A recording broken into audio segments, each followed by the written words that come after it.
I believe that the government's not our friend. I believe that the government wants to keep us in a constant state of fear and chaos because they know that a confused mind always reverts back to what it knows. And that's our comfort zone. How do we break out of our comfort zone? We learn to deal with fear and how we can convert fear into courage. And today, I will discuss with you 10 ways that I physically do that. 1, understanding that fear is natural. I treat fear as a yield sign, not a stop sign. Just like we're driving down the highway, we come upon a yield sign. We look left, we look right. It's clear, let's proceed. If it's not clear, what do? We wait until it's clear. How do I apply this to actual life and mindset? When I feel that fear conjuring up inside of myself, I ask myself, is this fear legit? Is there something that I should really be concerned about? Or is my mind playing tricks on me? Amelia Earhart says fear is nothing but paper tigers. And that's what she's talking about. She's talking about your mind runs away. You're in that constant state of fear. So understand fear is natural and it may be legit. Slow down, look left, look right, assess the situation, assess the experience, and determine whether the fear is warranted or not. 2, I identify the root cause of that fear.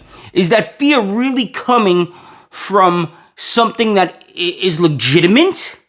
Or is it coming from a limiting belief that I have? Am I exaggerating the story that I've been telling myself year after year after year? 3, I reframe from what if I fail to what if I succeed? I never want to have regrets in life. I opened up a preschool when I had no idea how to run a business. I was learning it on the fly. I didn't have a mentor teaching me. I was just making things up as I went along. And I just jumped from lily pad to lily pad to lily pad. But the one thing that I said to my wife that we discussed, we said that we don't want to be 80 years old looking back and having the regret of saying, what if? We would much rather say, we tried that and it didn't work. So I think about when I hit, what if I fail? I say, what if I succeed? I did that with my real estate purchases also.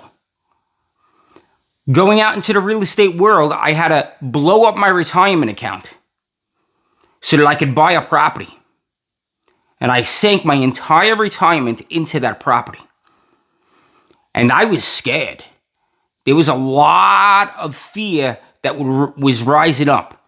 And going through a couple of the additional points that I'm going to make is how I pushed past that fear. But know that fear is real.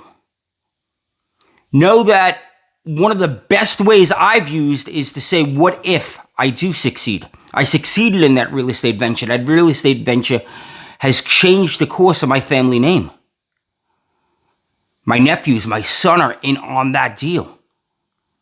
And they now see that you could do other forms of income besides just going to work for somebody. Number 4, courage is taking action despite the fear.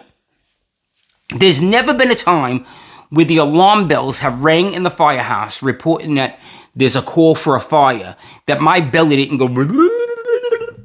That's right, that's a real sound. That's a real thing my belly did. Each and every time we were pulling out of that firehouse, the bay. When we were pulling out of the bay of the firehouse, and we were making that left-hand turn or that right-hand turn, my belly was in a constant churn because I knew the game was on. I knew I had to bring my A game. I knew that the 5 guys behind me were relying on me to bring them home at the end of the day. That's a huge responsibility. But acting in the face of fear, that's what courage is. I experienced the same thing in the police department on gun runs. You know how scared I was when I was in my first foot pursuit? A robbery suspect hits the corner, makes the left-hand turn. My partner runs right around that corner. And now I'm faced with, do I go around that corner immediately or do I do what the academy told me? I was fresh out of the academy. I was scared shitless. And I chose to go around that corner, but I didn't know what I was doing. I was scared. So taking small actions, this is how you start. You take small actions. If you're facing a lot of fear in any endeavor, take small actions and pay attention to your wins. And that's one of the ways that you could build up your courage and convert that fear into courage. I use fear as a motivator. So after I think about what if I fail, I ask myself, what if I lose? What if I lose and I don't act? What am I going to lose if I don't act? Often it looks a bit like freedom. I'm going to lose my time freedom. I'm going to lose the freedom to schedule my day the way I see fit. That's what owning my own business does for me. Yeah, I have to work. Sometimes I work 80 hours a week because I own my own business. So I'm working more and I'm not getting paid that overtime. But more times than not, I could schedule my day around what I need. If I need to go to that dance recital, if I need to go to that football game, gymnastics, graduation, whatever it may be, if I need to take 2 weeks off to travel to a graduation, more times than not, I can do that. And I don't have to ask anybody's permission. More times than not, I can reschedule my day so that I can attend that football practice and I just have to work a little bit later that night. Because I could do that paperwork at 10 o'clock at night when my son's in bed. But I got to be at his practice and he got to see me. And he got to hear me screaming and yelling and being a maniac in the stands. Hit squad! Yeah! My son still remembers standing on the line and being like, Dad, I could always hear you screaming and rooting me on. It fired me up. Think I could do that if I didn't have that time flexibility? That's one of the things moving out of fear and into courage does, right? I use that fear as a motivator. I don't know if I should buy this. I don't know if I should start this. I don't know if I should go into real estate. But as I do, I gain that time freedom. Number 6, one of the ways that I tackle fear, I learned from Dale Carnegie. Dale Carnegie wrote a book called How to Stop Worrying and Live Life. And in that book, he suggests we play out the worst case scenario. What's the worst case scenario if I tackle this endeavor? What's the worst case scenario? Am I going to lose my house? Am I going to end up homeless? Am I going to end up bankrupt? Plenty of people go bankrupt, by the way, and still find success. So what is that worst case scenario? And can you deal with that worst case scenario? So for me, my worst case scenario, I know that if I become homeless, that I don't do the deal, whatever it is. I don't do the venture. I don't take the risk. If I'm going to become homeless, the beauty of that is that I'm never going to become homeless because I'm always going to have, I have a strong support network around me. I'm always going to have a place to stay so that I can get back on my feet. The worst case scenario is I just move into one of my rental properties, right? So what's the worst case scenario for you in this endeavor, and can you live with that? Because a lot of times when you play out the worst case scenario, it's not really as bad as you think it's going to be. What else do I have written here? I have a whole list of things I wanted to talk to you about. Proximity. So you're the sum of the 5 people you spend the most time with. We've heard that over and over and over again, but it really is true. The 5 people that you're spending the most time with, or the 10 people you're spending the most time with, are they encouraging you? Or are they like, that'll never work? You're a chef. We aren't meant to be rich, famous. You're a chef. We're not investors. You're a shep. You're just meant to grind your life away. I don't want to grind my life away until I'm 65. The government tells me when I can retire. What the fuck is that? The government doesn't get to tell me when I can retire. I build my life so that I determine when I retire. That's the beauty of being your own thinker. Forgive yourself. This is number 8. Forgive yourself. Fear is often fear of failure, right? This is a great study I came across. 85% of our worries never come true. And of that 15% that do come true, when you survey those people, 79% of those people say, it wasn't as bad as I was making it out to be. Or I learned something from it. So when you do all of that math, 97%, you have nothing to worry about. So we're allowing 3% to hold us back. Now, if you're okay with that, then that's fine. I'm not saying that you have to be one of these big, brave people. But when we break it down like that, when we realize that the stuff we're worrying about, when it comes out on the other end, only 3% of that stuff actually comes true. When I read that, I was like, wow, because I was worrying about a lot of stuff. Now I don't worry about as much, right? Failure's learning. It's no different than so failure in life is the school of hard knocks. Failure is part of the process. And it's a learning experience. It's no different than if you went to a college or a university and you learned from a textbook, except that you now have skin in the game. You can learn theory in a book, but experience will always beat that theory. Because experience comes with emotion. Experience comes with, these are the things that I tried, and these is what worked.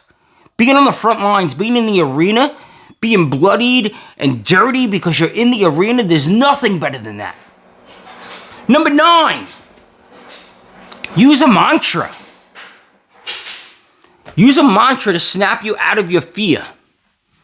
I gained my mantra when I was in the police department, and I learned it from a veteran. And I didn't even realize that I learned it when I did until I looked back and connected dots. My first gun run, it was a robbery suspect. We pull up to the front of the store. The robbery suspect comes out, gun in hand. He runs down the sidewalk. We chase him. He runs around the corner. My partner runs around the corner. And I'm left there as a brand new rookie. Like I had a few weeks in the field. I was brand spanking new. And in the academy, they tell us don't ever run around the corner blindly. And they also tell us don't leave your partner. So now what am I supposed to do? My partner went around the corner with this maniac that's carrying a gun. And I'm here, like, do I go around the corner meticulously like they teach us in the academy? Or do I go around the corner very quickly to keep up with my partner? And I ended up choosing to go around the corner very quickly. And when I turned the corner, my partner was already making the arrest. And I asked him later, I said, listen, Jack, why'd you go around that corner so quickly? Weren't you afraid? And he said, if I don't go around that corner, he gets to terrorize another day. Not on my watch. And he walked away from me. And I'm like, not on my watch. Not on my watch. And then I found that the next time I was facing a frightful scenario, that I was repeating in my mind the story Jack told me. That if I don't proceed forward, then this is going to happen again. If I don't proceed forward, then we're never going to capture the perpetrator. And I started repeating in my mind, not on my watch, not on my watch, not on my watch. And that snapped me out of my fear.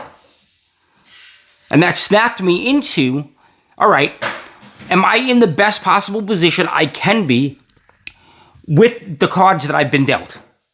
And if the answer is yes, I would proceed. And if the answer was no, then I would ask myself, how can I get better cards? How can I put myself in a better position? Do I need to find better cover in case this guy opens fire on me? Do I need to break out my flashlight? Do I need to make noise? Like whatever it was. How can I make my position stronger so that I can proceed forward? And that's followed me for 30 years now. I still use it to this day. I haven't been a police officer since 2001, and I'm still using it today, 2024. It's never failed me. Last, number 10, know your purpose. My purpose is to create independent thinkers. When I look at my purpose, and then I look at my fear, I could have a fear of looking stupid on camera right now. But that would prevent me from my purpose of creating independent thinkers. So if the price I have to pay is to look a little dopey on camera, then so be it. Because my purpose is so strong, I have clarity on where I'm going, on what I want to achieve. So know your purpose. Know the direction you're moving in. Here's my final thought for you. Courage is a skill, and by understanding the role that fear plays and how to reframe that fear, you can then start making the paradigm shift from fear to being more courageous. It doesn't happen overnight. It's something that you work on every single day. I was a cop and a fireman all in New York City, 25 years. I still face fear, and I still have to push through it and use these 10 methods of doing that. And I hope that that helps you move and reframe your fears and become more courageous. Guys, we live up here in the numerator, not down in the denominator. I want you to go out there today and be unstoppable and absolutely crush your day. I absolutely love spending time with you. Have a very blessed day.